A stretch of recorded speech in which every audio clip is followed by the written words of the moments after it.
আপনারা দেখছেন জয় গীতা চ্যানেল। যে ধর্মে কোনো বর্বরতা নেই, যে ধর্মে কোনো পরকে হিংসা নেই, যে ধর্মে মানুষকে নিন্দা নেই, যে ধর্মে মানুষের কথা বলে, যে ধর্মে মানুষের আত্মজীবনের কথা বলে, আমার সেই ধর্ম সনাতন ধর্ম।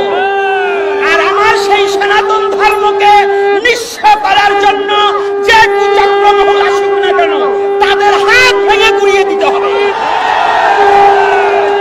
আমার সনাতনের প্রতি বিন্দুমাত্র আর চোখে তাকালে তার চোখ তুলে দিতে হবে।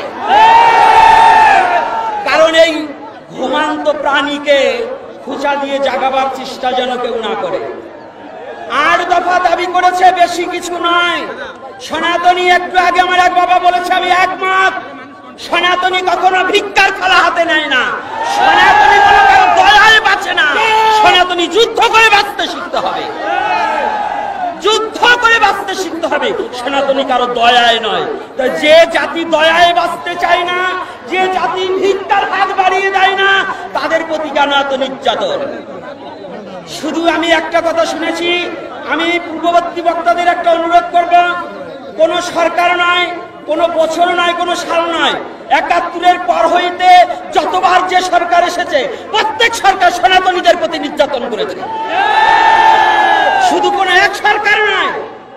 আপনারা জানেন 19 সালে নানুয়া দিঘির পাড়ে হনুমানের পায়ে নিজেরাই কোরআন রেখে যে মন্দিরগুলাকে ভেঙেছিল, যে সনাতনী যুবকদের হত্যা করা হয়েছিল, আওয়ামী লীগ সরকার তার বিচার করেনি।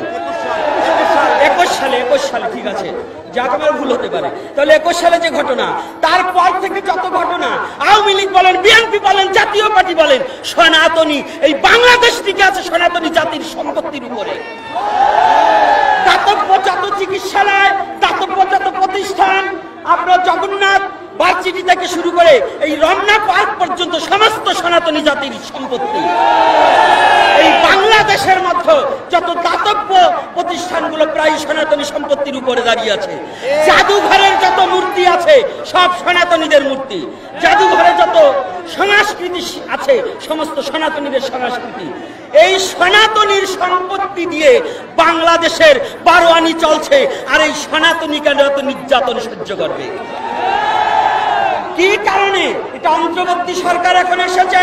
আমার জিজ্ঞাসা, আমার জানবার অভিপ্রায়, অবিলম্বে 8 দফা দাবি আমাদের মেনে নেন। এই 8 দফা দাবি আপনার কাছে আকুল আবেদন। আমরা সাধু সন্ত কেন পথে আসব? সনাতনী সাধু সন্ত সহসা পথে আসে না। সনাতনী সাধু সন্ত সহজা রাজপথে নামে না। আর যারা যদি একবার সাধু সন্ত এখন আসেনি, এই বাংলায় হাজার হাজার সাধু সন্ত আছে। আপনারা এখনো, আমি অন্তর্বর্তী সরকারের কাছে বলি, সাধু সমাজ যদি একবার পথে নেমে পড়ে, এই 8 দফা দাবি যদি না মেনে নেন, যদি নেমে পড়ে, জানবেন পুরো শহর অচল হয়ে যাবে, পুরো শহর অচল হয়ে যাবে। আর হে সনাতনী যুবকবৃন্দ, তোমরা এমন ধর্মে জন্মগ্রহণ করেছো যে ধর্মে মরে না, বাঁচতে শিখায়। সনাতন ধর্মে বাঁচতে শিখায়। সনাতন ধর্মে জন্মান্তরবাদ আছে, তুমি মরবে না, ভয় নেই। জাতির জন্য প্রাণ দান করবো, তথাপিও জাতিকে জাতির জন্য জীবনকে শেষ করে দেব। এই যতগুলো সাধু সন্ত এসেছে, প্রত্যেকটা সনাতনী একমাত্র জীবনটাকে বলিদান করেছে তার ধর্মের জন্য। এই সাধু সন্ত মরতেও শিখেছে। জানবেন সাধু সন্ত আর ঘরে বসে থাকবে না।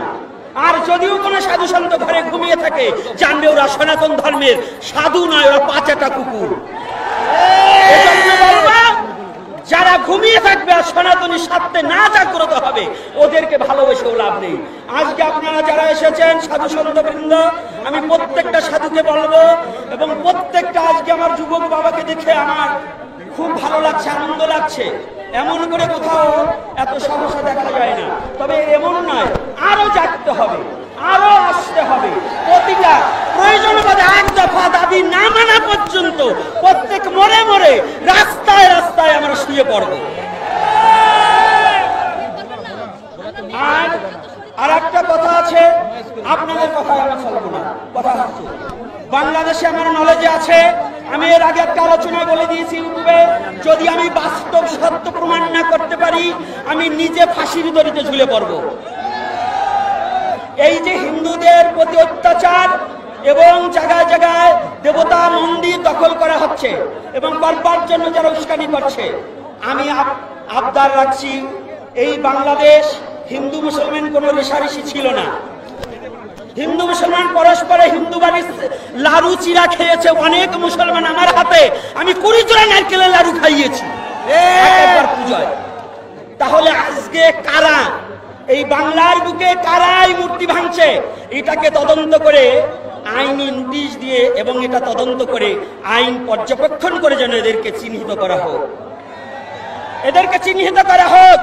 আর সনাতনী যদি দুবার স্বাধীন হয়, শুধু বারে বারে শুনছি স্বাধীন, একবার 71-এ স্বাধীন হয়েছে, আবার এখন নাকি স্বাধীনের কথা শুনছি, কিন্তু যদি স্বাধীন হয়ে থাকে হিন্দু কেন পরাধীন, সনাতনী কেন পরাধীন? যদি স্বাধীন হয় তাহলে কি এই দেশের মুসলমানরাই স্বাধীন হয়েছে? হিন্দু কি স্বাধীন হয়নি? সনাতনী কি স্বাধীন হয়নি? তাহলে আমাদের প্রতি নির্যাতন কেন? আর বরিশাল ভোলাতে পূজা করতে দেওয়া হচ্ছে না, কারা কাদের নির্দেশে পূজা করা দিচ্ছে না, এই নোটিশটা আমাদের কাছে পৌঁছিয়ে দিন। কারা এত বড় হিম্মত আছে বাংলার বুকে আমাদের পূজা বন্ধ করার মতো?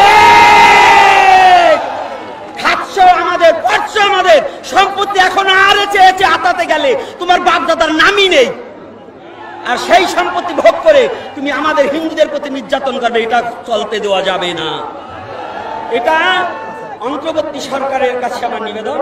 আর দীর্ঘায়ু পারবো না, আমার বাবারা আছেন, সাধু সন্ত আছেন, আর আমি সনাতনী মা ও বাবাদের কাছে, ছাত্র সমাজ নয়, আজকে ছাত্ররা আসেনি, আমার মায়েরাও এসেছে, আমার বাবারা এসেছে, সাধু সন্ত এসেছে, আমি সবার কাছে প্রার্থনা, সনাতনী রক্ষা করতে নামতে হয় নামবো মাঠে, এই স্লোগান হবে। জয় নিতাই, জয় গৌর হরি বল।